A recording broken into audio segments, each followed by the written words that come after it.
India could be studied with the Vivekananda, Swami Vivekananda.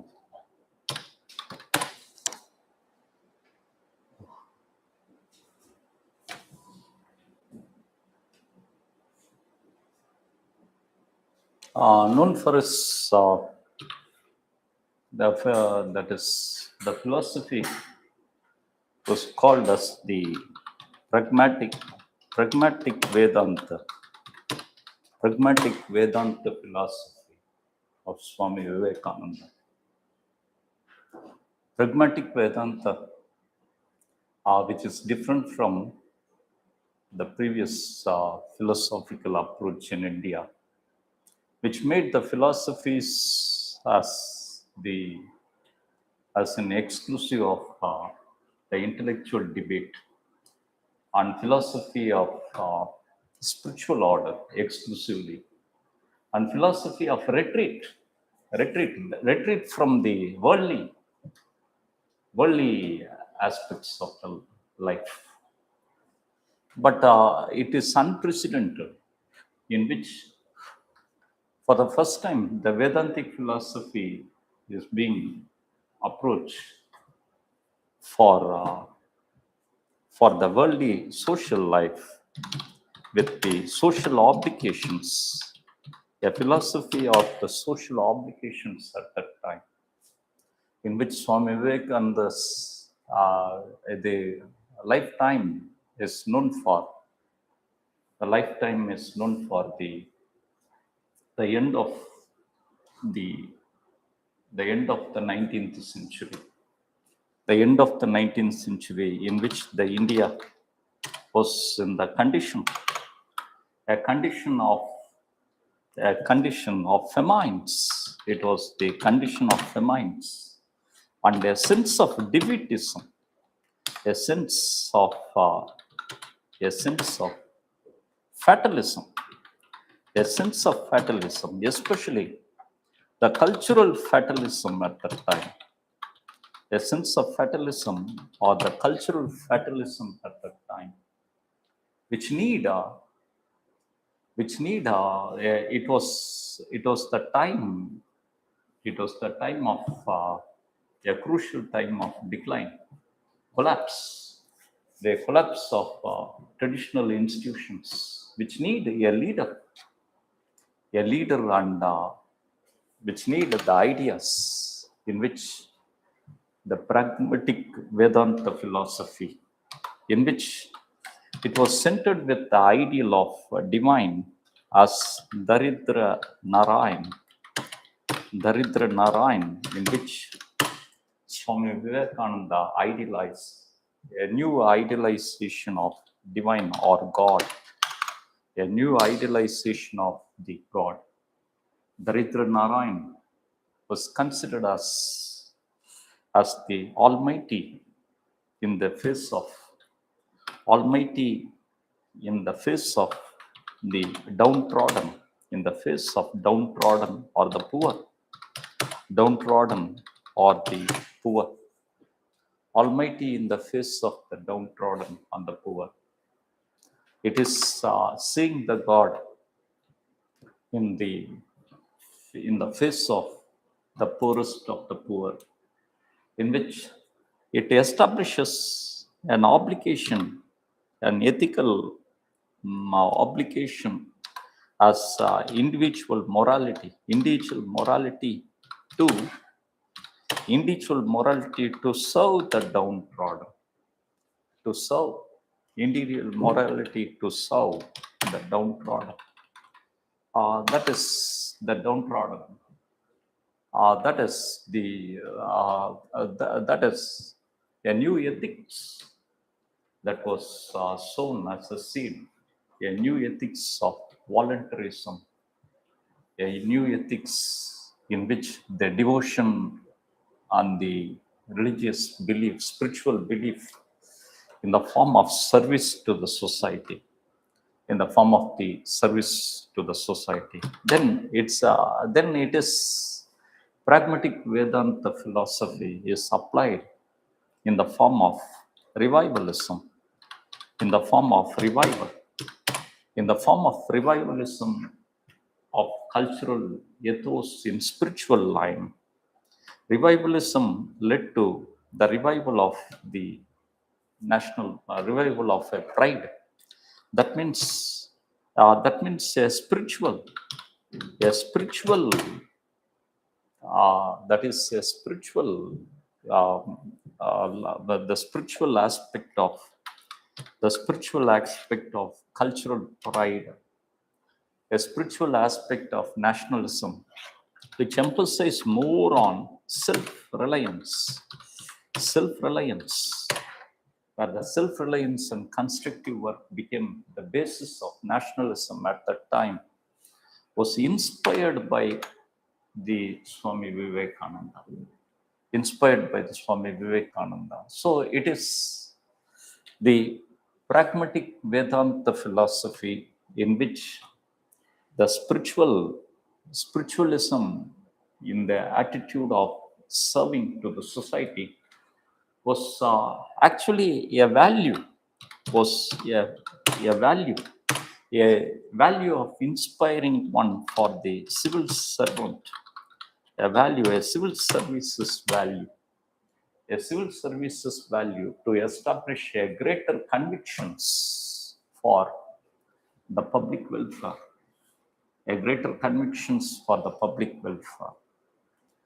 that is the role of Swami Vivekananda. Swami Vivekananda's ideas of the life that promotes the values, the humanistic values required for the civil service. Then it is the Gandhi. It was the Mahatma Gandhi. It was Gandhi. Gandhi's, that is the life of Gandhi. The life of Gandhi, known for his self-inspiration on the Puritanist values, the Puritanist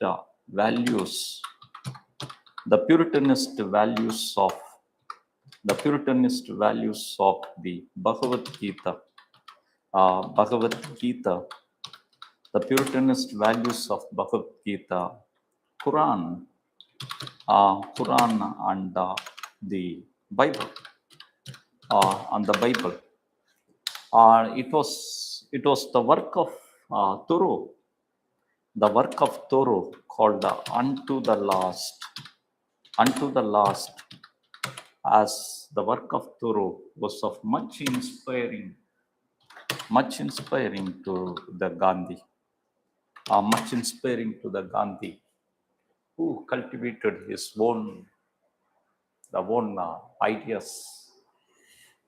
At the time in which the role of Gandhian leadership was at that time significant, because of the nationalism at that time. Nationalism was at that time seems to be under the middle class domain. It was the middle class exclusive. Nationalism was exclusive at the middle class, which is unconnected to the masses. Then the second one is, it was not only the nationalism, it was the legacy of the social prejudices in India. Society was much ridden by the medieval prejudices, the legacy of social prejudices in India, as the society much ridden by the prejudices of untouchability, and prejudices of the caste, and it was the society was much influenced by the communal mobilization. So it is the time that required colonial revolution. The colonial revolution, it was the time that required the colonial revolution, which in a revolution against the British establishment with the role of masses, with the role of masses, with the role of masses in which the social solidarity and unity is much important. Social solidarity and the social unity is much important, as well as to construct a certain values, certain humanistic values, to construct the humanistic values, certain humanistic values as the part of nation making in India, certain humanistic values as the part of the nation making in India. So it was a much needed, it was a crucial time in which the Gandhian ideas was much required in India, and in which the ideas of Gandhi, the ethical premise of Gandhi, was constructed with the evolving trend of modernism. That means anti-modernism and the materialism, anti-modernism and the materialism of the age, anti-modernism and the materialism of the age. The humanistic values that Gandhi established, the most renowned value that Gandhi established was this ideal, the ideal of talisman,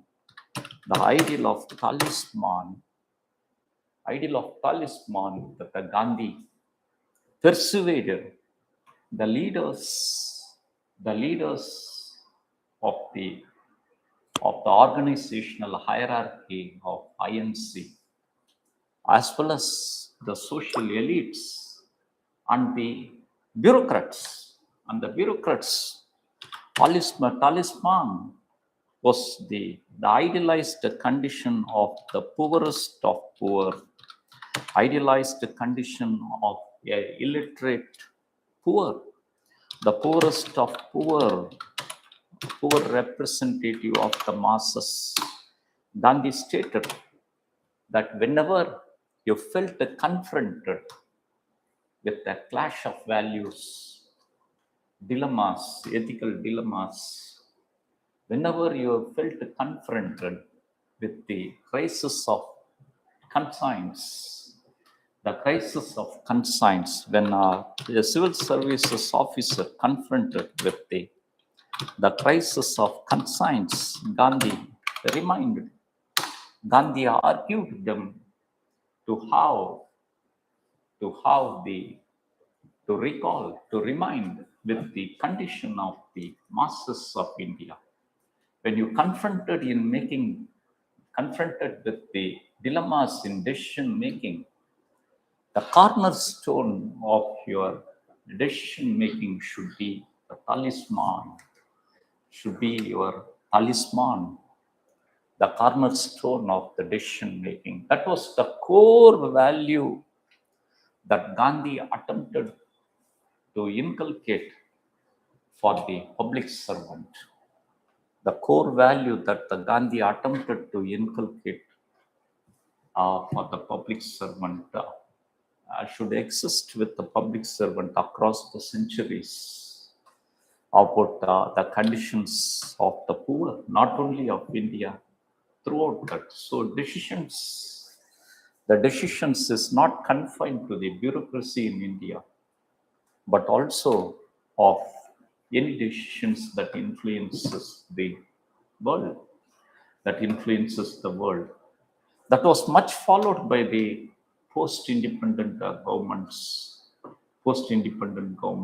in which the policy of India to promote international brotherhood, support to the people of Africa, support to the people of Africa, and assistance, the immediate assistance with the famine relief, disaster relief assistance as a policy for India. And the most important that to be reminded, talisman as an ideal that influenced the NDA government to have the vaccine distribution to the poorest countries of the third world. That is the ideal of talisman. Then Gandhi's ideal, the ideal of a ethically vibrant society of Sarvodaya, ethically vibrant society of the Sarvodaya. Sarvodaya, Gandhi considered the importance of the trusteeship, an authority to act as a trust of promoting distribution of the wealth, as a ethically vibrant society in which the trusteeship in the economy, ethically vibrant society in which the Panchayati Raj as a decentralized popular democracy in the polity,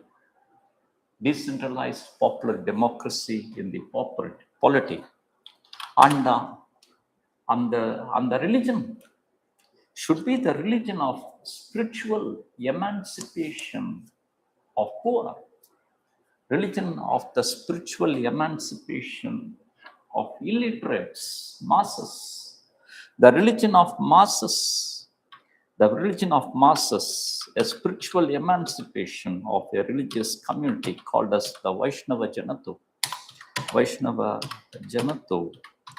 as the spiritually emancipated, a religion of spiritual realization even for the masses. So it is an ideal society of the Sarvodaya, the ideal of talisman, ideal society of the Sarvodaya. It should be the vision of any public servant. It should be the vision and the means of any public servant. Mission and the means of the public servant. Gandhi's technique. Gandhi emphasized his own technique and instrument as the satyagraha. A satyagraha as the own technique and the instrument. Satyagraha as an instrument of social influence and persuasion.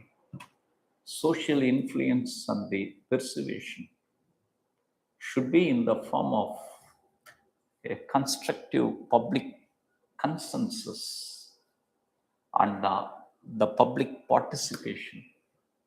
It was Swami Vivekananda who laid eggs of spiritual nationalism, where Gandhi hatched them in the form of movement. The movement with the spiritual tendencies as a spiritual duty. Satyagraha based on the irreducible value of the non-violence, ahimsa. Satyagraha, which is based on the irreducible value of non-violence, ahimsa. Gandhi, the traditional Indian ahimsa, made into a practicality of reducing social animosities, reducing the social animosity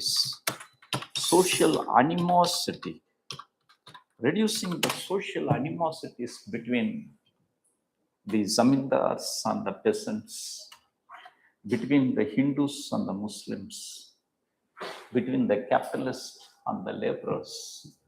So, as a technique of persuasion,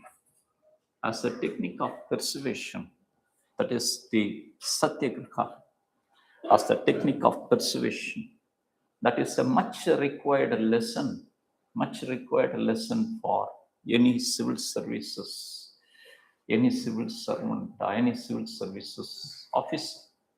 Much required lesson. That means it is an alternate way. There should have a strong belief in democracies that there exists an alternate way of achieving social results. An alternate way to the bloodshed revolutions. Social change can be done by the means of persuasion. Satyagraha became an ethical instrument throughout the world. Followed by Martin Luther, as well as Nelson Mandela. Martin Luther and the Nelson Mandela in completely, extremely odd socio-cultural environment of apartheid regime in Africa. Satyagraha enabled a thrust on Satyagraha, the ideal of Satyagraha that Gandhi believed. So it is a life.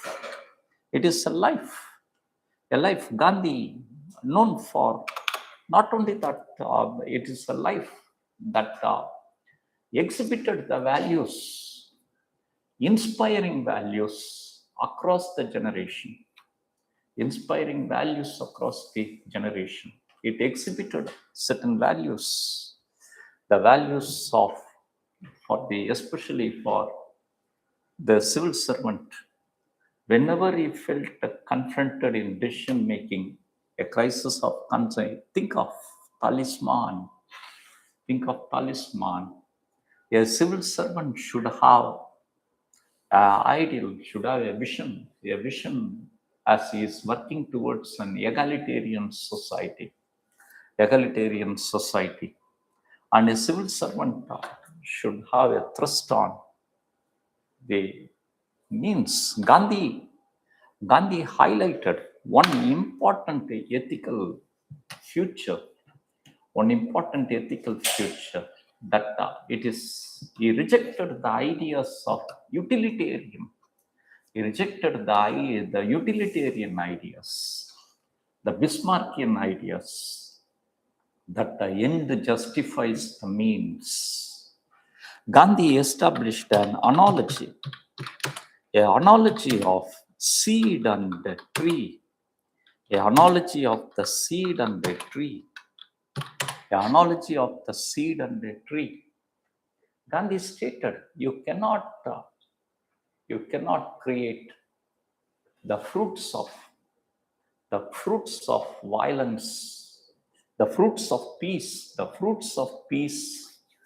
and fruits of equality cannot be created with the means of violence. That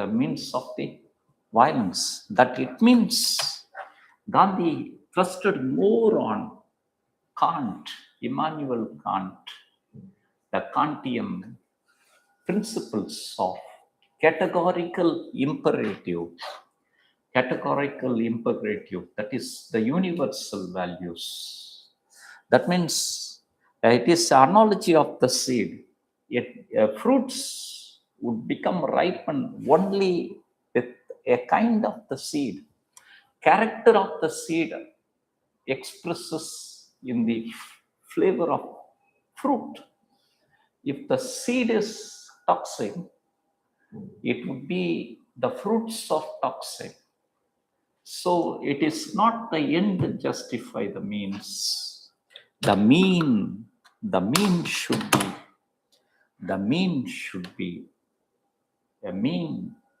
be concurring to the universal values, in which Gandhi rejected the idea of utilitarians and promoted the idea of the mean should be sacrosanct means can create sacrosanct result.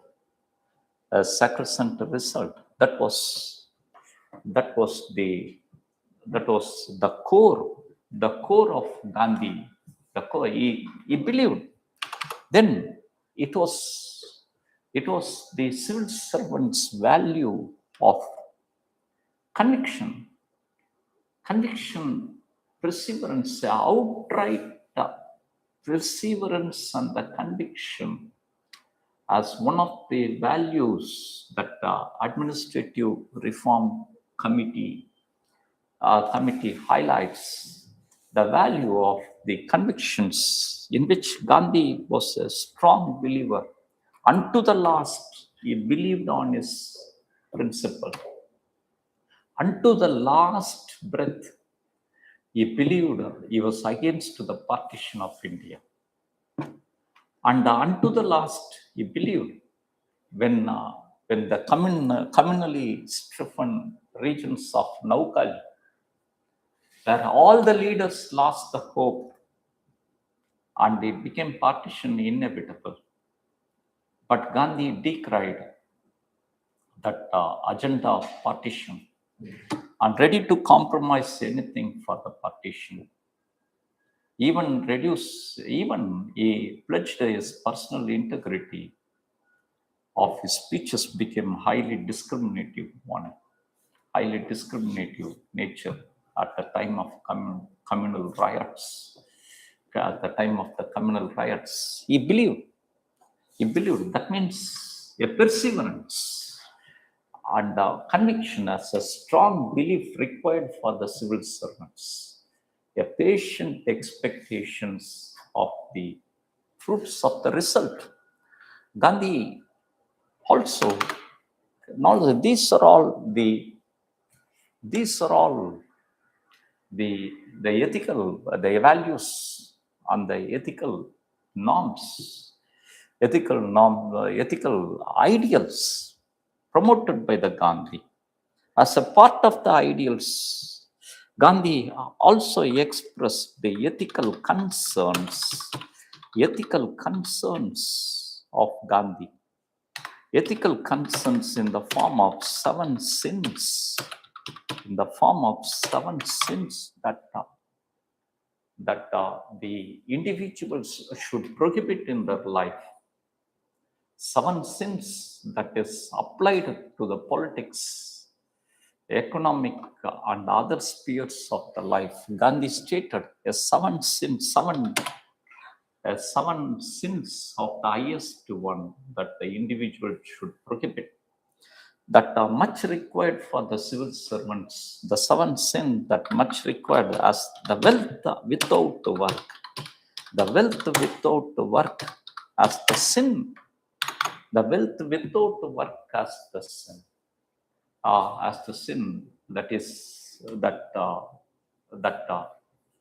That makes the civil servant to have the attitude against the corruption.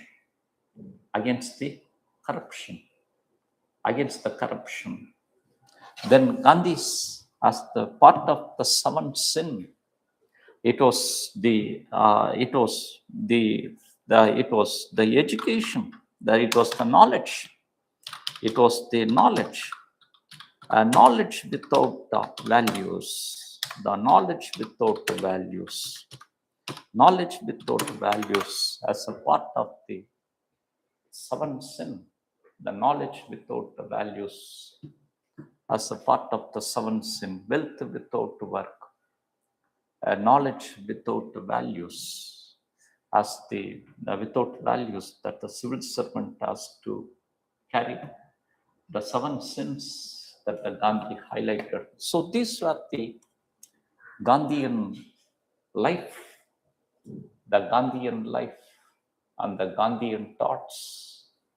Much influence seems to be a treatise of lesson for the civil servants.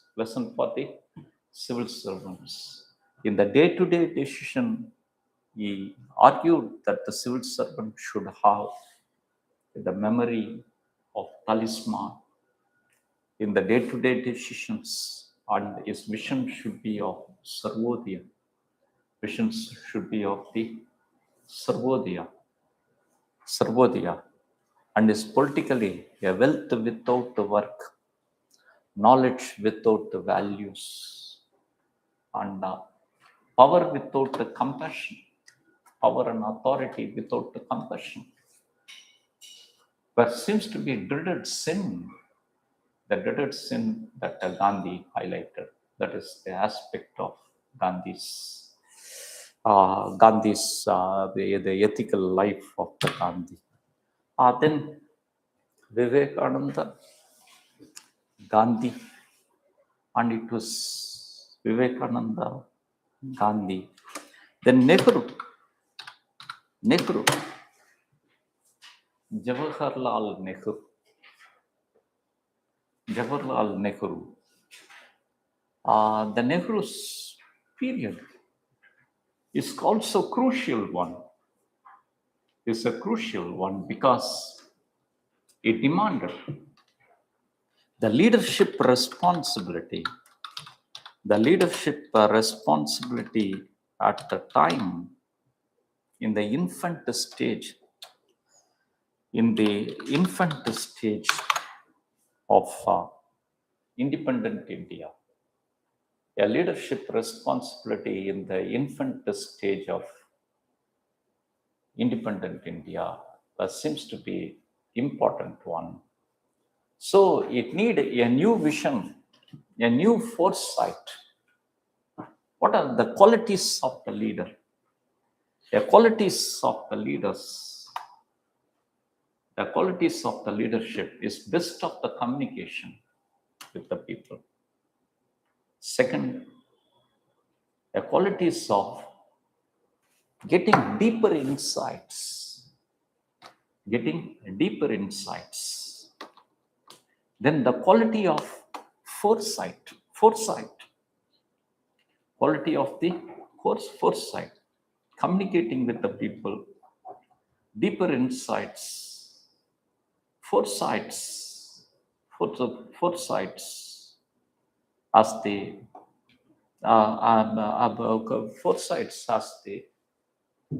quality of the leadership, and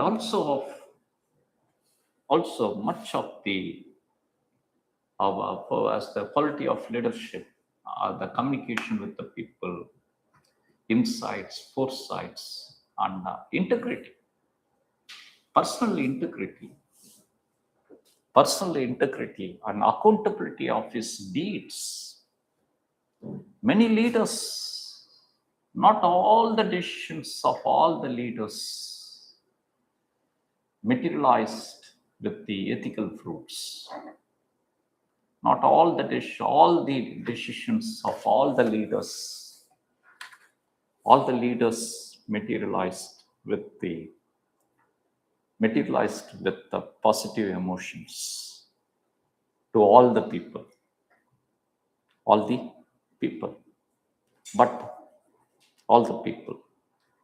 But the leadership decisions have a generational impact of positive emotions across the generations. There would be the positive emotions. It creates the positive emotion. In that angle, we can assess a leadership decisions on the leadership decisions on the leadership visions. A particular decisions in a particular point of time may be against Abraham Lincoln when he decided to emancipation of slavery. It resulted in backlash. He was assassinated for that reason. For the reason of civil war, and the reason of the civil war program. He himself was assassinated.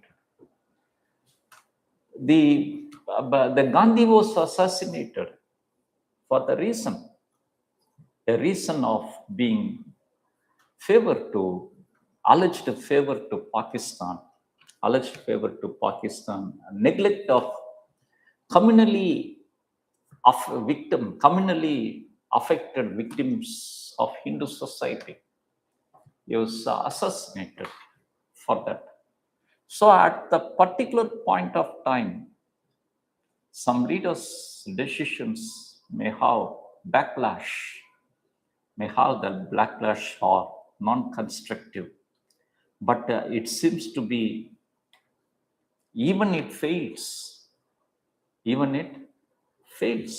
but it creates an impact. It creates the impact across generation. When the Christ lived in his times, Christ has only 11 followers. In that 11, one betrayed him.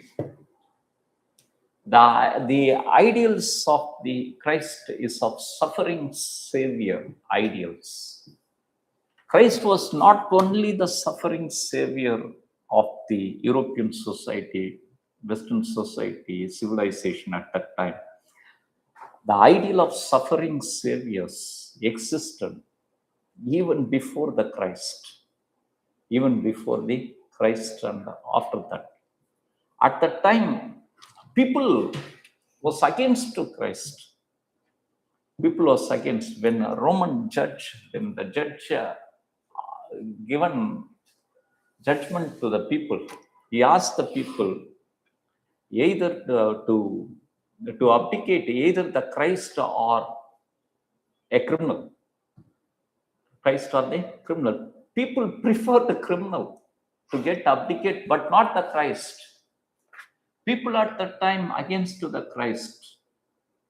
That doesn't mean that the values cherished by him, the values and the visions highlighted by the Jesus Christ failed. But across the generations, it created. So he was an ethical leader, actually, an ethical leader like Buddha and others. Ethical leader, not a new thing. Jesus Christ never created new ideals. The idea of love already promoted by Buddha as metta in the human relation, everything. So a leader, so it is the leadership person responsibility at that time crucial with the greater expectations, in which the Nehru again, as like the Gandhi, was against to the Gandhi when ethical ideals was against to the modernism and industrialism. Nehru's ethical ideal was against to traditions of India, against to the traditional social traits of India, the traditional spiritualism and symbolism, that he was against to that.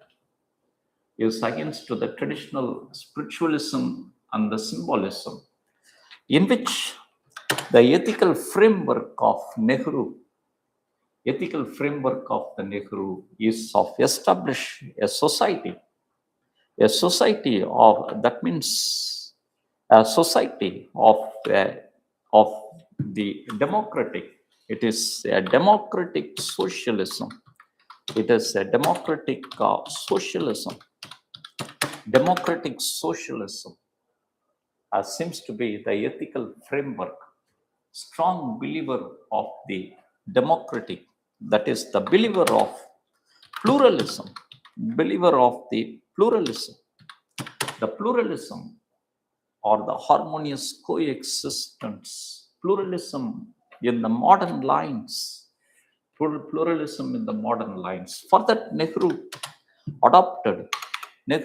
established the value of the secularism the value of laid foundations for the value of the positive secularism. Positive secularism as the underlying spirit of his governance, underlying spirit of the state and government he established. And his ideal was much depended on creating a vision of creating scientific temper, a vision on creating the scientific temper in the society, a vision on creating the scientific temper in the society, in which all these ideals made Nehru to come out with the foundations for the institutions, in India, the foundations for the institutions. That means the democratic institutions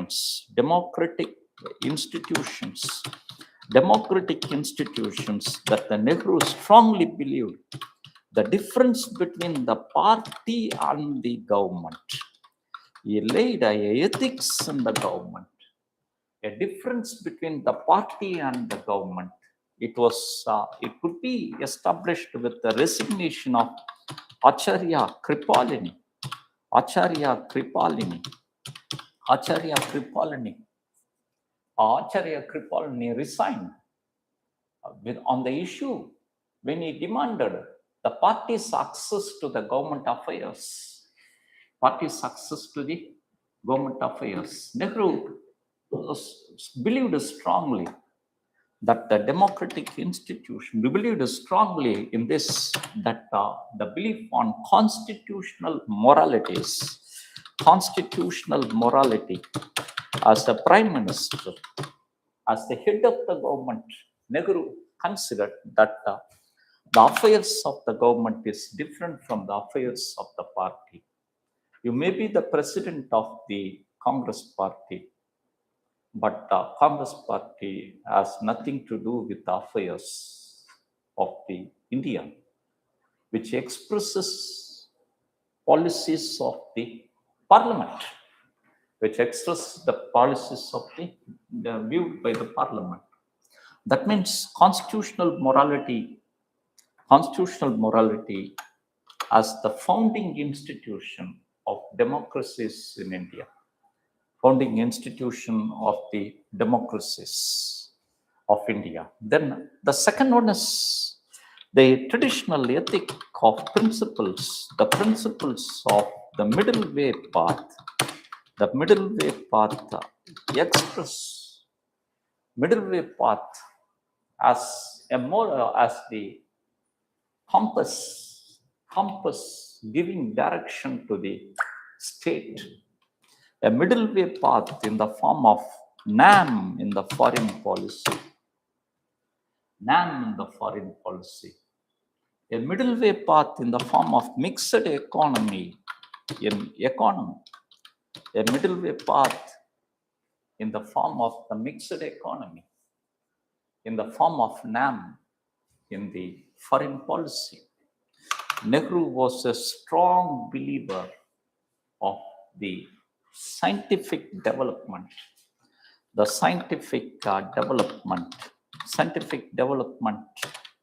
a development in the lines of scientific temper. That means science as a spirit of guidance, not only of the government, but also to be in the collective attitude of the society. Scientific temper. Establish the institutions, laid a foundation for the institutions of science and technology.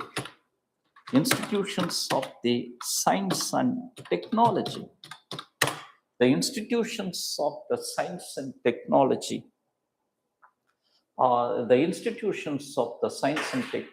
as IIT, Department of the Atomic Energy, Department of Atomic Energy, IIT, CSIR, Central Scientific and Industrial Research, and the industrial research. That is the institutions of building, of capacity building, institutions of capacity building, with much autonomy to be function under leaders, not under IAS officers as managers, but under the leaders. Every institution has the leader at that time. Baba Atomic, Noor Baba, then Satish Dhawan, a legacy of leadership. Satish Dhawan, Noor Baba, Satish Dhawan, Abdul Kalam. It left a legacy of leadership. So it laid the foundations of constitutional morality. It is much of a leadership lesson for the civil services,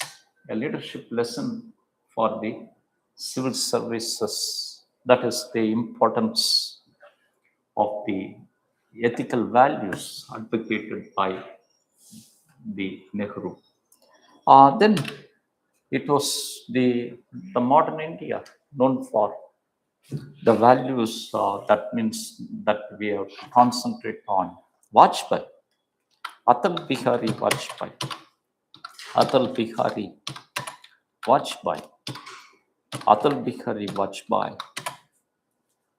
who was known for his tenure as the Prime Minister, full-term tenure of Prime Minister from 1997 to 2002.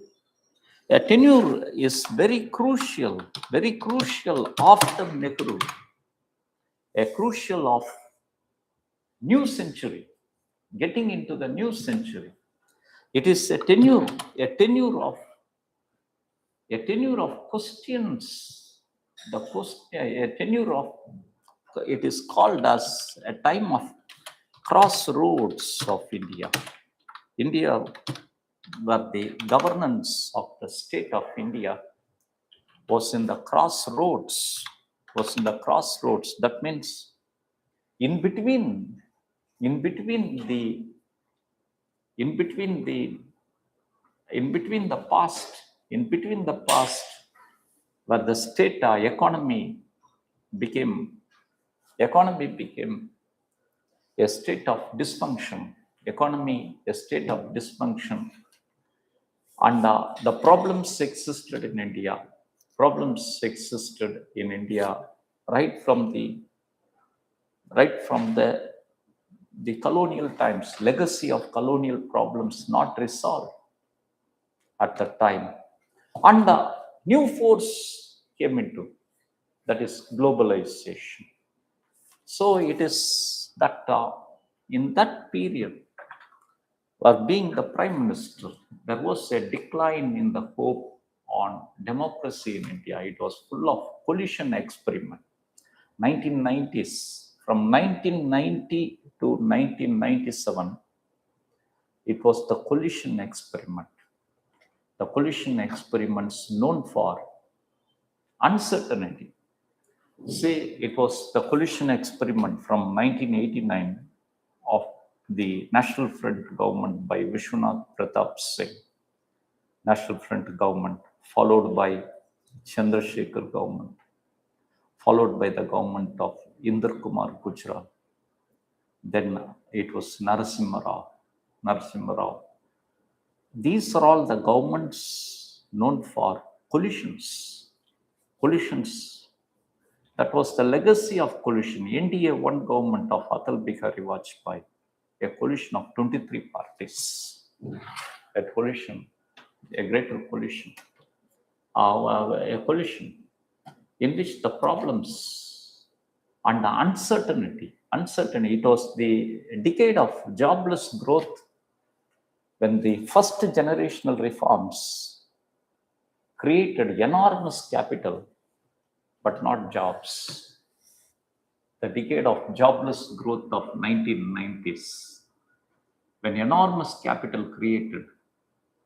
The capital globalization led to the capital. Capital existed it role in the economics, its economic cycle only in financial institutions in the form of the merger activities of the banks, in the form of the new financial economy of credit cards, financial economy, financial activities, merger activities. So it need a connect. 1990s jobless growth in India because of higher investment, and this investment not able to create jobs. Why it is not able to create jobs? Because of deficit. Because of the deficit. Deficit is infrastructure. The infrastructural deficit. It is the infrastructure that can create capital into investment into job opportunities. It was the infrastructure. It was a deficit in the minds, deficit in the every aspect of the people, in which Vajpayee highlighted the idea of insaniyat,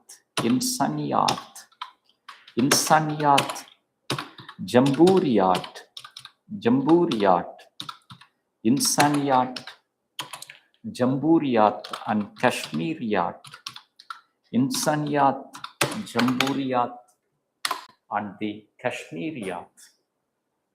Insaniyat, it is the idea of the integral humanism, that means insaniyat, jamburiyat and Kashmiriyat as the three components of Raja Dharma, three components of the Raja Dharma. Insaniyat, jamburiyat and Kashmiriyat are the three components of governance, good governance, as the Raja Dharma. It was the insaniyat as the principle of governance of integral humanism.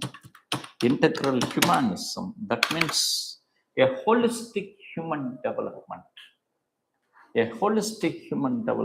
Vajpayee believed that the deficit is not in infrastructure but in human resources and the human attitude.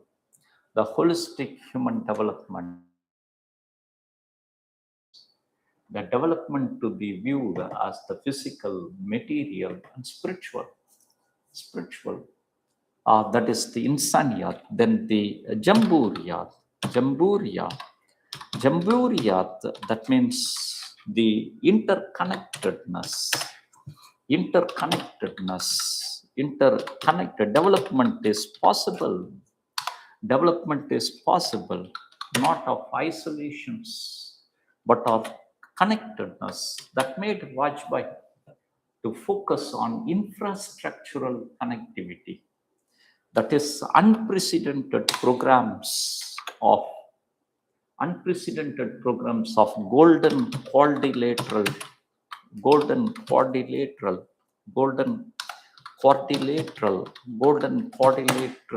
triangles, of interconnecting roads across the nation. Then connectivity with the interland villages and hamlets as the Pradhan Mantri Sadak Yojana.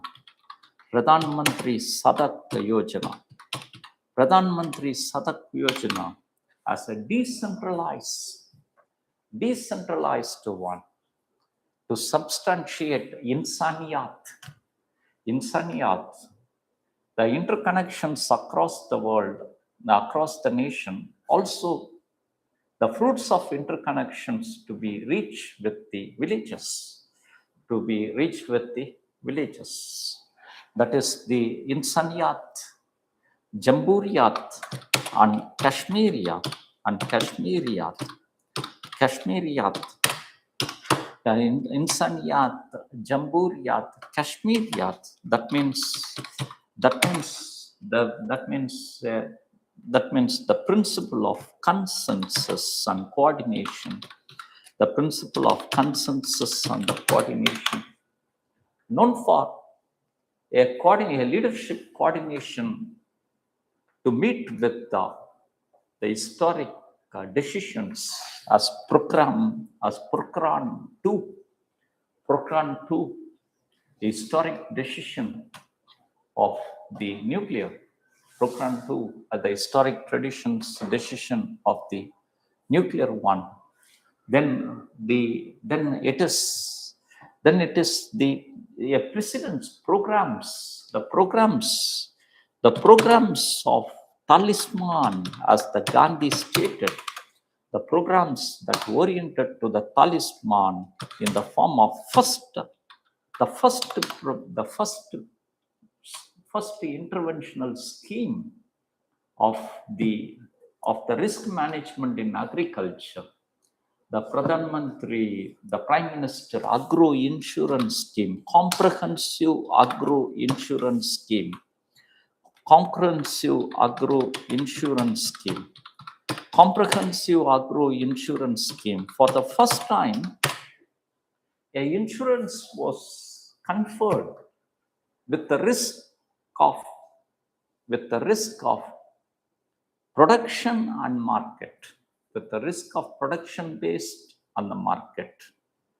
Then second, for the first time, a scheme of non-credit based insurance.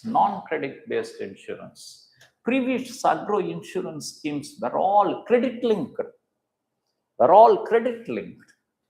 It is the first time an insurance scheme for agriculture, which is in the form of compensation, that was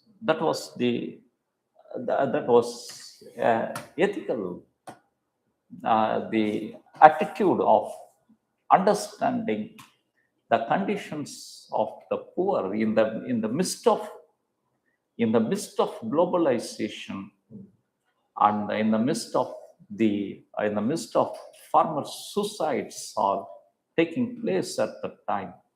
Then the second one is the extension of Kisan credit card was inaugurated. When the credit card as a plastic money of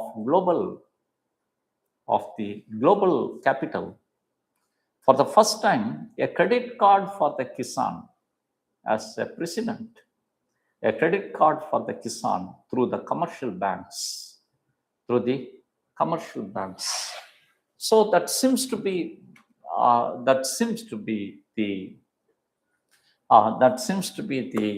the ethical values in governance. In which the principles of talisman was the highlight. It was the Raja Dharma, as the Vajpayee established as a precedence. Raja Dharma with the composite of the insaniyat, jamburiyat, and the Kashmiriyat. Insaniyat and jamburiyat and the Kashmiriyat. That is the aspect of that was Vajpayee known for a greater belief, a greater belief on the peaceful conditions for the development.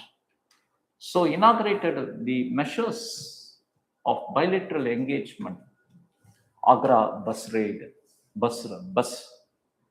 bus from Agra to Lahore, as a new engagements with the adversary neighbors. We're all. That seems to be the aspect. For the first time, a government of greater coalition of 23 parties, 23 parties, a leader able to have a smooth 5 year, a smooth 5 years. Some of the parties are behaving as opposition, being inside, being as an opposition. Some of the parties, in principle, against the prime minister. They accused Vajpayee as a good man, good leader in the wrong party, good leader in the bad party, in which Vajpayee replied that it is amounted to a good fruit out of bad tree. A toxic tree cannot yield a delicious fruit. As like my party is good, that's why I am good, as the Vajpayee answer. So it is a life of the ethical values. Vivekananda, Gandhi, Nehru, Vajpayee. என்னன்னா இந்த frame ஒர்க்கில் கோட்ஸை உடைக்கணும். இந்த frame ஒர்க்கில் கோட்ஸை உடைச்சிட்டு இருந்தா போதும். Okay, போதும். The greater lives of the அப்புறம் எரிக்சன், தலாயிலாமா, எரிக்சன் நல்லா இருக்கு. இதோட அடுத்த கிளாஸ்ல பார்த்துக்கலாம். Now we'll go for the next topic. That means the topic is அடுத்து நாம் இது கொண்டு வரும் டிரைவ். அடுத்து இது கோட்ஸ் விட்டுருங்க, கோட்ஸ் வேண்டாம். அடுத்து Public service values, ethics in public administration. Ethics in public administration.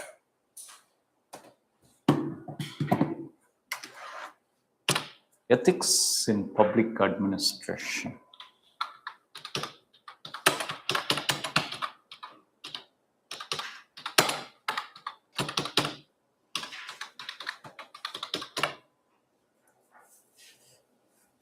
Ethics in the public administration. Why there should be the ethics in the public administration? Because of concerns, mostly it was the ethical concerns of dealing, ethical concerns of the public servants in making decisions, confront with the ethical dilemma. And the public administration is a connect between state and the society, a connect between the state and the society.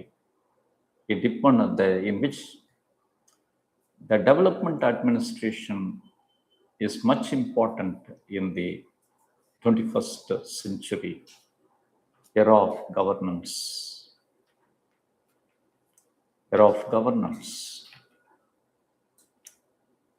Public administration, significance of the public administration, because of dealing with the welfare state,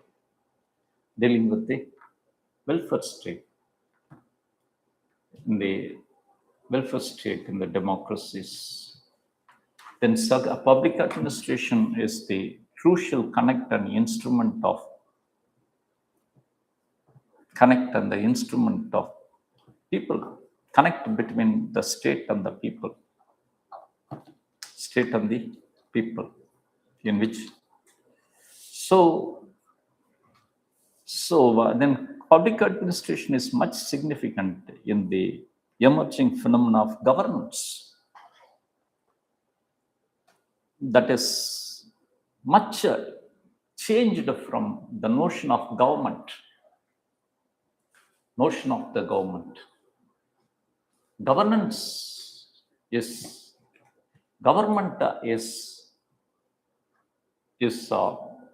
a system of authoritative execution of laws, authoritative execution of the laws. Whereas the governance is a system of management, a system of management, a system of management of government, market, and the society. Government much depended on bureaucratic compliance, whereas the governance depends on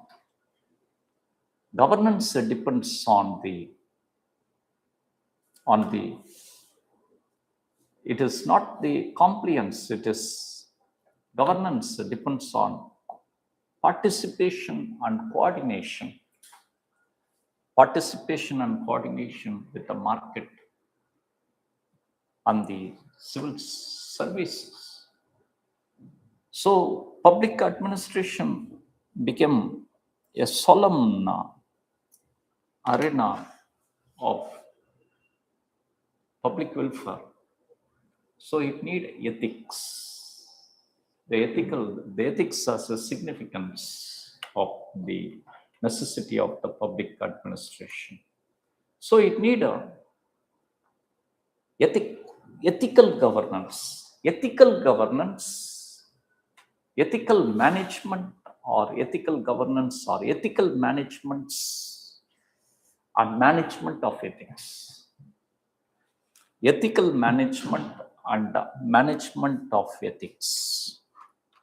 What is the ethical management? Ethical management and management of ethics. Ethical management and management of ethics. What is ethical management? Ethical management is of ethical principles or the values as the identity of the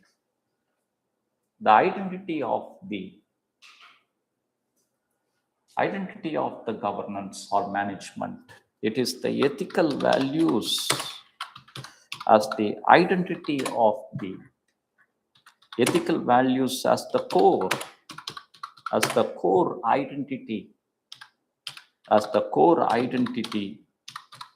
and ethical values as the core philosophy of the government, core philosophy of the administration. That is the ethical management. Whereas the management of ethics, that means the ethical management in which certain values to be achieved by the government, by the management. That is the ethical management. Identity of that ethical management. The state of India as the value, the motto value as the truth. Believe, truth and trust as the value of the state of India. That is ethics as the identity of that managing entity called as ethical management. Whereas you say the ethical management of colonial state is drained. Ethical management of modern democracies is a welfare. That is then management of ethics. Management of ethics is a structure.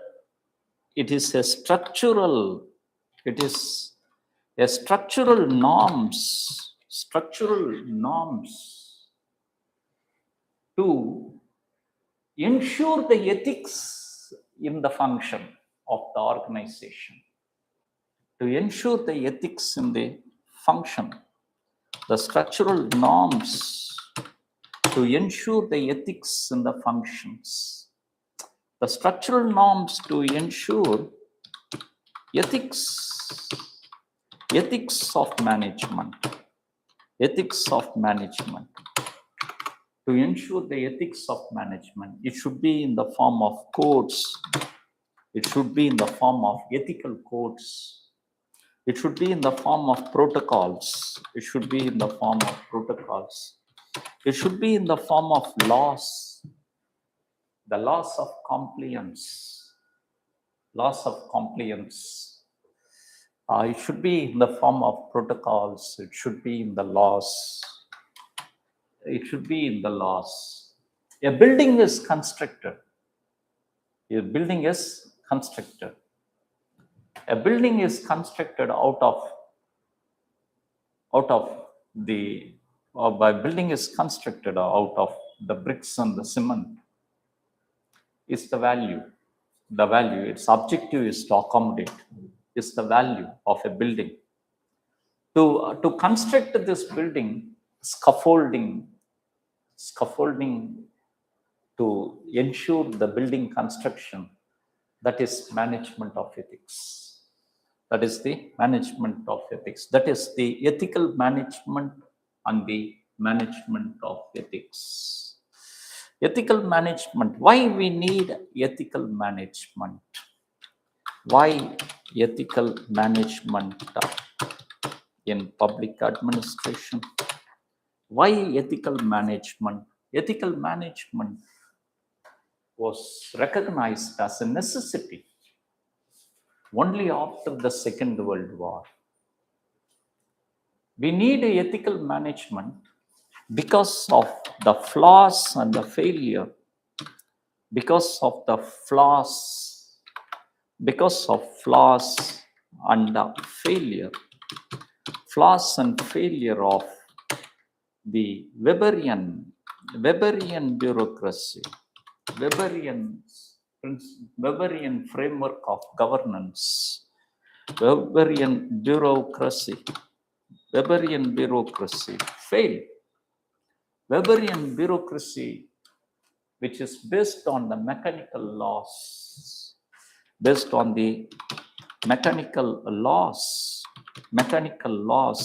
in which human factor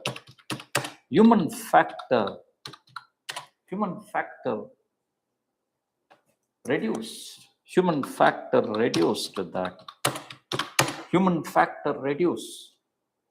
It was the human where Max Weber stated that viewed that men are mission. As the mission functions, bureaucracy as a mission functions, in which the men are many parts of the mission. A mission would have the core parts, peripheral parts. Bureaucracy is also having the men of core functions and men. So Weber viewed ideal bureaucracy should be functioned without considering ethics. Weber called ethics is dangerous. Ethics is dangerous that corrupt bureaucratic normal functions. So it led to two aspects. One is flaw. One is the flaw of paperwork. Flaw of log jams, paperwork, in which the men hide themselves with the procedures. So it is full of delay.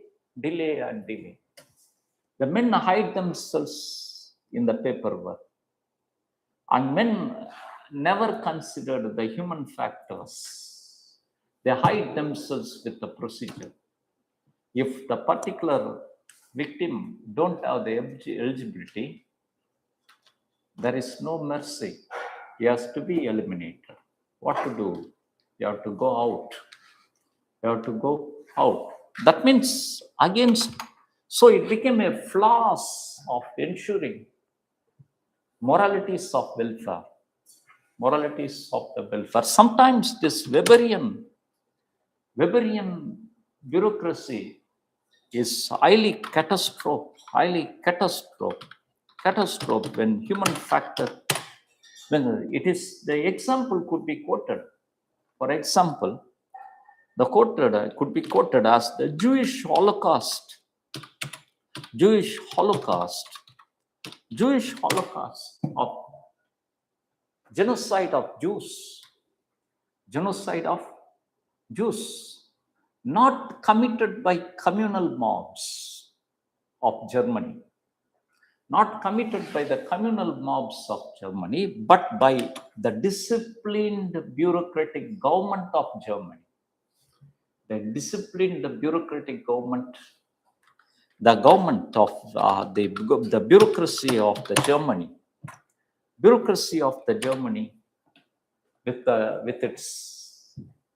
this well-educated. Germany is a land of Immanuel Kant, land of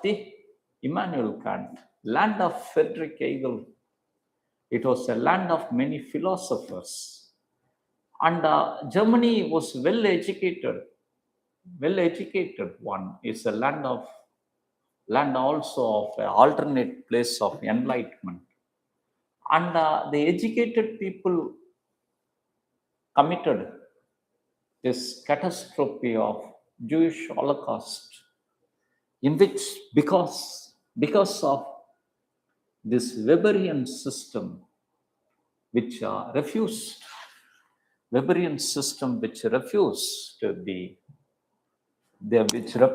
the human factor or the ethical factor. So after 1950s, the advent of emotional intelligence, the recognition of the human factor, human factors in administration, and the bureaucracy led to the importance of the ethical managements.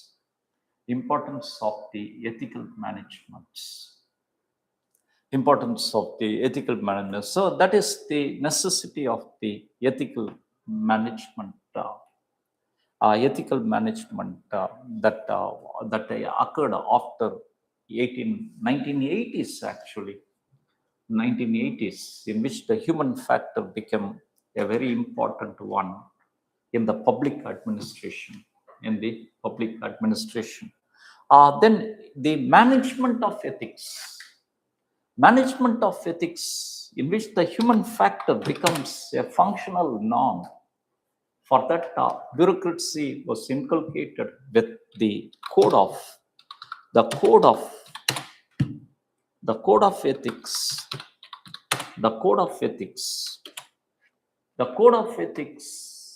that the bureaucrats has to follow. The code of ethics as the bureaucrats to follow. That means the procedural code that guides a bureaucrat in day-to-day functions, in day-to-day decisions and day-to-day functions. The procedural code, the code deals with the decisions.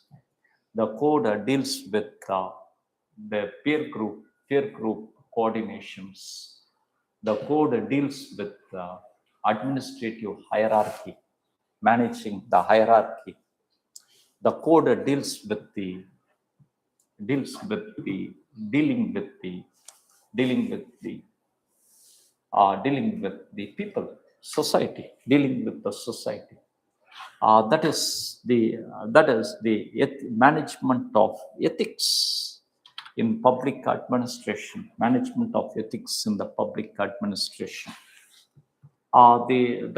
ethical management and management of ethics in the public administration seems to be the challenge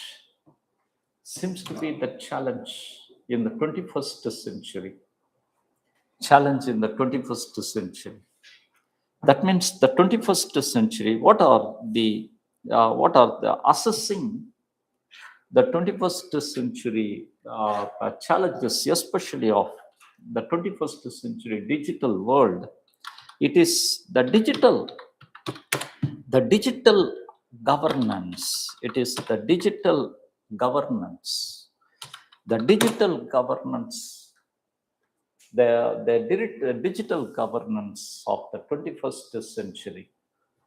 What are the assessment of the digital governance, the ethical assessment of the digital governance in the 21st century? The ethical governance, the ethical assessment of digital governance in the 21st century. What are the merits? What are the merits of the digital governance? What are the merits of the digital governance of the 21st century? What are the merits of the digital governance? Merits of the digital governance, able to resolve the Weberian flaws, able to resolve the flaws, able to resolve the flaws. That means digital governance able to resolve the flaws in the delivery, in the public delivery, able to resolve the flaws in the public delivery, and the public access,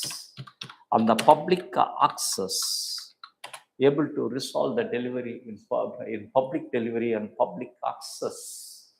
Then digital governance able to eliminate intermediaries, able to eliminate the intermediaries, able to eliminate the intermediaries, able to eliminate the intermediaries, in the public delivery as well as the public access, public deliveries and the public access. Then digital governance able to establish transparency, able to establish the transparency in the administration, able to establish the transparency as the real-time monitoring, able to establish the transparency on the real-time monitoring, and able to resolve the flaws. Digital governance able to establish the transparency and able to create a public trust on government, the public trust on the government. That was the merits. Then what are the challenges of the digital governance? What are the challenges? What are the challenges of the digital governance? Any challenges? Any challenges of the digital governance? Exclusion errors. The challenges of the digital governance, that is the concerns of divide, the concerns of digital divide, That means the concerns of the digital divide, which deals with the literacy divide in the public. This is a literacy divide in the public and all. Then the second one is asymmetry. That means requirement of hardware access to have that software, the hardware to have the software access in the form of resources, and all. That is, then second, the concerns on applications, apps should be people friendly. The concerns of applications, the concerns on the applications It should be people friendly to enter into that. The concerns of applications, then concerns on the disruptions, concerns on disruptions, concerns on privacy, data leakage, privacy, data leakage,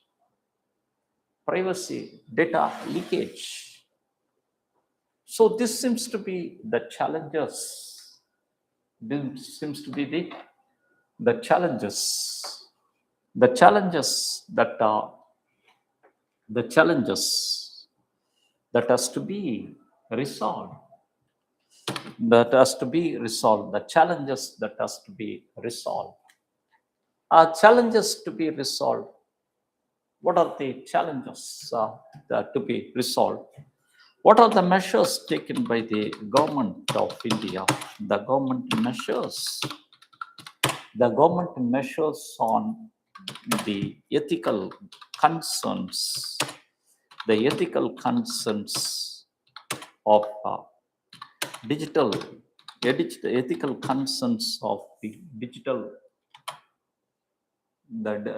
digital governance. Any example of the digital governance?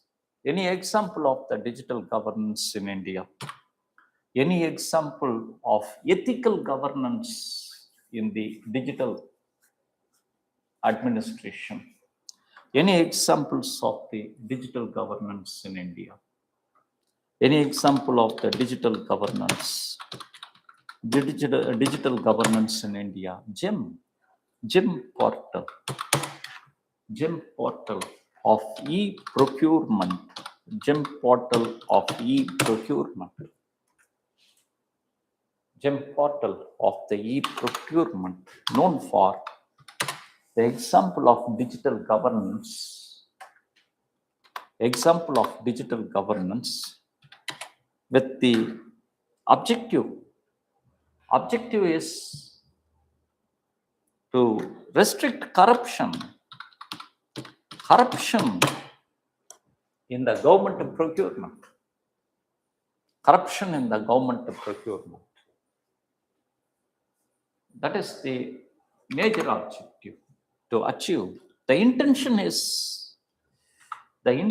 in the form of promoting transparency. The government procurement, corruption in the government procurement is the major reason for the scams. So it is transparency. Intentions is of the transparency. Then equality and competence. Transparency, equality and competence is an example of the digital governance. Then any example of the digital governance? Digital governance in the intervention scheme. Digital governance in the intervention scheme as the ABBA card health scheme. ABBA card or the health scheme. The ABBA card or the health scheme seems to be digital documentation of the individual health. Digital documentation of the individual health. ABBA card is not the Ayushman Bharat. ABBA card is simply a record, digital documentation of the individual health. Digital documentation of the individual health with the objective of creating national health repository. What is its necessary? It is a foresight scheme to have coordination, and to regulate health sector, regulate the Health sector regulation. Health sector regulation. Health sector regulation. See, imagine that an individual was treated for a particular disease in Malar Hospital, costing the bill of 10 lakhs recorded. Is recorded in his ABBA card. Same individual is being treated in the same individual in Silvarangam nursing home with the cost, same treatment, same thing, with the cost of 2 lakhs recorded. 2 lakhs recorded. Cost of the same disease individuals treated in government hospitals documented in the ABBA card. When these repositories were subjected to a overall assessment, comparative data assessment and data analysis, it gives the result of discrepancy between the same treatment, what are all the medicines used, what are all the things, the same treatment of 2 lakhs, what costed you for 10 lakhs becomes ethical question, becomes the ethical question. So it is a foresight of creating transparency for a particular disease. It need a particular cost for the particular disease. It will create a baseline. It will create a baseline in the governance in the health sector. In the health sector reforms is a vision of good governance in India. It is not next day materialization, next day reforms. It is a vision of reforms. ABBA card is a visionary of regulating, of reforming the health sector in India in the era of the private role in the health sector. Private role in the health sector. That is a digital governance of foresight. Digital governance of the foresight. Then Pradhan Mantri Kisan Mandan Yojana. Pradhan Mantri Kisan Mandan Yojana. Pradhan Mantri Kisan Mandan Yojana of direct benefit transfer. Direct benefit transfer based on KYC norms to be authenticated by the PRI, decentralized administration. Decentralized administration is an example of the digital governance. Example of the digital governance. That is the Pradhan Mantri. Then Pradhan Mantri Faisal Bima Yojana. Pradhan Mantri Faisal Bima Yojana. Pradhan Mantri Faisal Bima Yojana as a digital governance scheme based on the convergence between technology, local government and risk management. Technology is the critical technology of rain gauge assessment. In the local level, in the block level, how much of monsoon deficit occurred in the block level, to be substantiated by the block level authority of Panchayat Raj institutions. Panchayat, a technology, critical technology with the decentralized administration and with easy access to the people. These are all the examples of the digital governance with the ethical managements. Digital governance with the ethical managements. What are the government measures on the ethical management in digital governance, or government measures to resolve ethical concerns? Government measures to resolve ethical concerns. Ethical concerns of the digital leakage. Ethical concerns of the digital leakage as the legal measure of data localization. Data localization.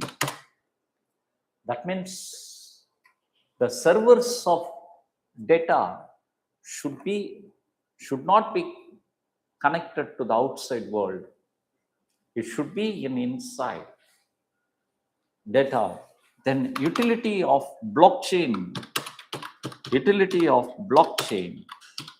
to ensure privacy and secrecy. Blockchain to ensure privacy and the secrecy. Then third, know your claim norms. Know your claim norms. Then digital signatures. Digital signatures. Know your claim norms. Then the digital signatures are all the measures. Then examples are GEM, DPTs, GEMs, and all are the example. That is the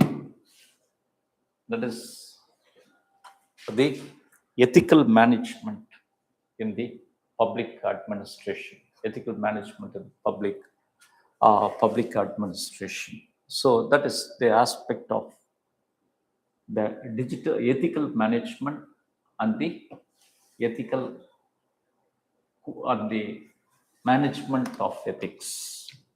Ethical management and the management of ethics. Then ethical concerns. What are the ethical concerns? Ethical concerns that varies from public, ethical concerns in public, private, and NGOs. Ethical concerns in public establishment, private establishments, and the NGOs. Ethical management, ethical concerns. See, it is the requirement of the ethical mind. It is the requirement of the ethical mind. What is an ethical mind? What is an ethical mind? What are the futures of the ethical mind? What are the futures of the ethical mind? An ethical mind, an individual should have the futures, should have a degree of altruism. A degree of altruism. Altruism, that means a tendency of life to the society. A tendency of the life towards life to the society. That is the altruism. A individual of being inclined, ethical mind, three aspects of the ethical mind. A public servant should express the standards of the ethical mind. That means one is the degree of altruism. Then the second, ethical mind is highly inclined to the whistleblowing. The whistleblowing, it is the whistleblowing mind. A whistleblowing mind. A whistleblowing tendencies. A whistleblowing tendencies. Tendencies. A ethical mind should be, a ethical mind should have, should express those values that are the universal values. The universal values, as the Kant stated, universal values in the day-to-day decisions, in the day-to-day decisions. An attitude of ethical mind may leads to, attitude of the ethical mind may leads to a check on institutional decays and the institutional dysfunctions,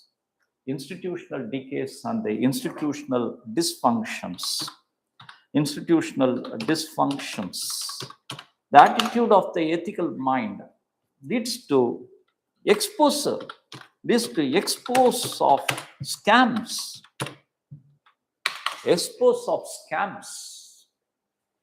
scams in the public and the private corporates, exposure of the scams in public and the private corporates. The ethical mind, the role of the ethical mind, able to provide with the remedies, remedies. You see the railway accidents, railway accidents of last year before last, frequency of the accidents being resolved with the tendency of the ethical mind, with the technology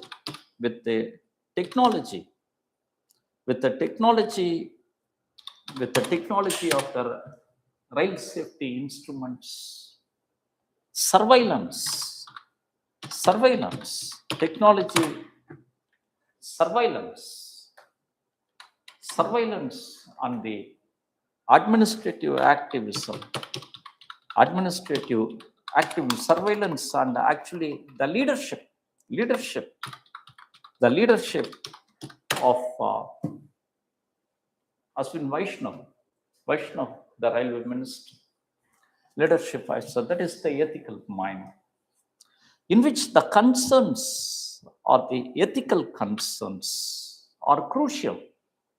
Ethical concerns are crucial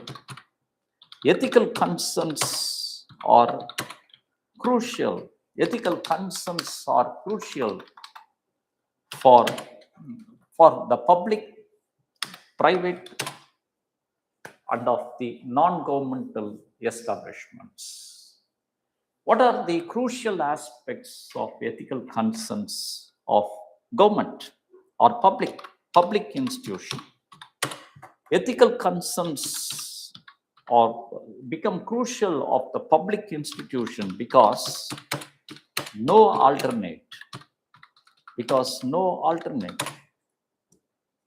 If a ethical failure, if a public concern is corrupt, a private concern is corrupt, people are the alternate. People are the choice from shifting from one private to the other. But in case of the government, it is no alternate. It is a concern in the private.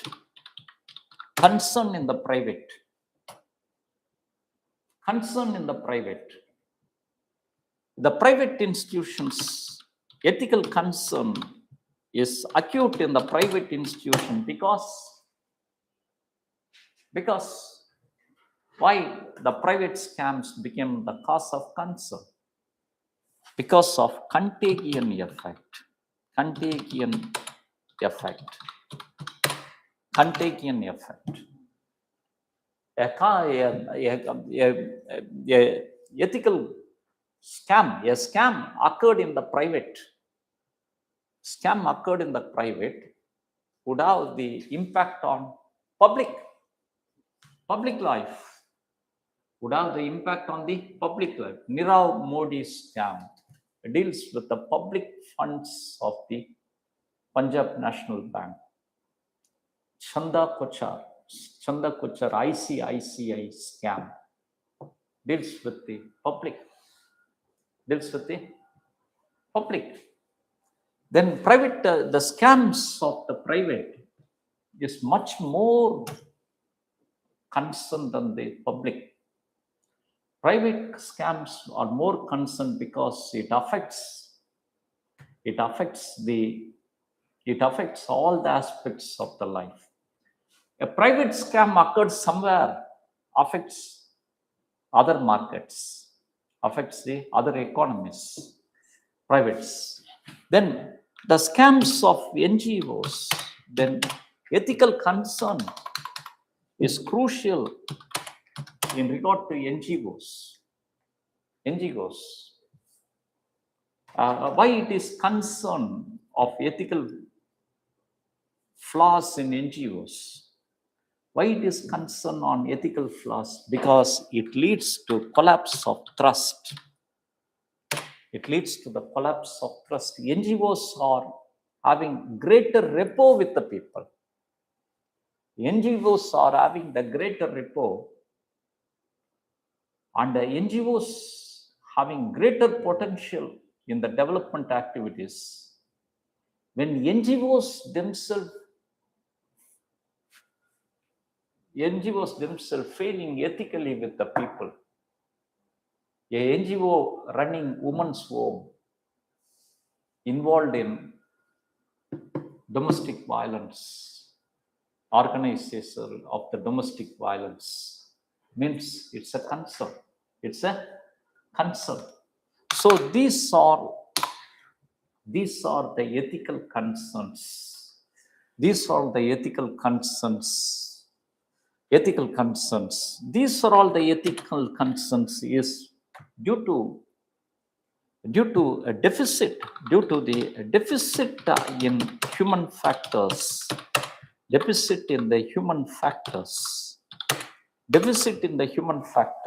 which the social audit, the performance audits of the ethical performance audit of the ethical result of these organizations just highlighted one important things, that the failure was occurred. The failure could be assessed in the levels of persons, and in the levels of organization, in levels of persons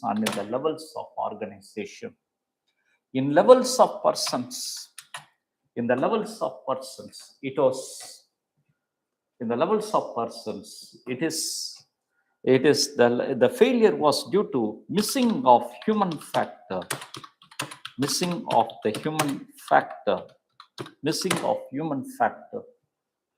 and the levels of organizations in which the failure it is in the failure of missing in the human factor. That means the failure of management of ethics,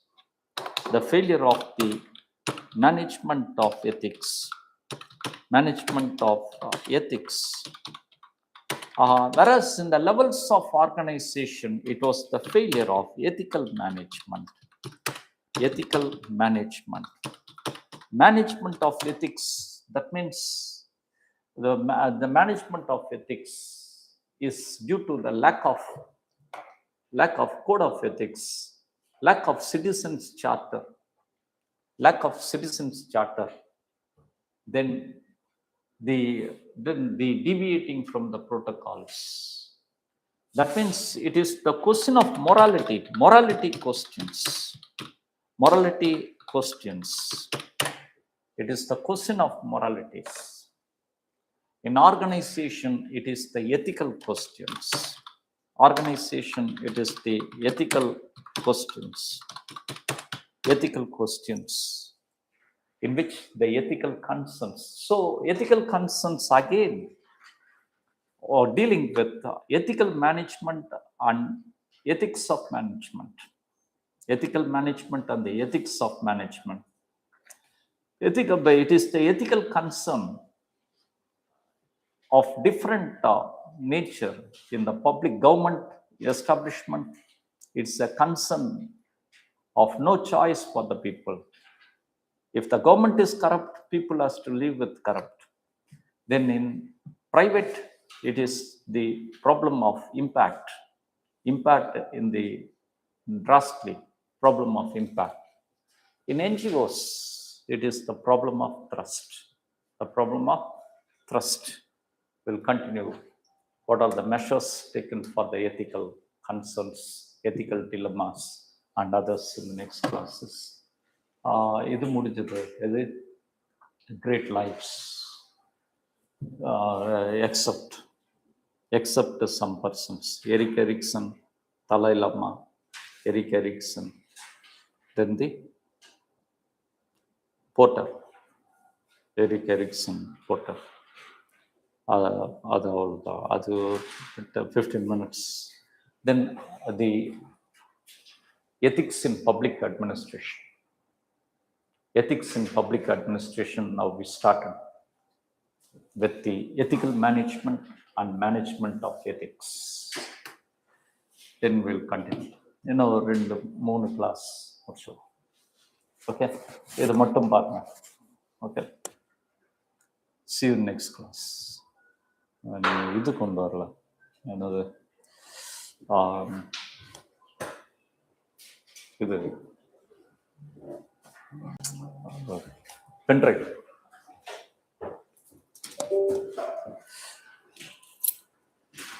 அந்த book பாருங்க, நல்லா இருக்கு book, எக்ஸலண்டா இருக்கு. Okay, ஷார்ப்பா மற்ற மார்க்கெட்ல available இருக்கிற புக்ஸோட அது நல்லா இருக்கு. இதுக்காக எழுதுன மாதிரி இதை பார்த்து. See you next class.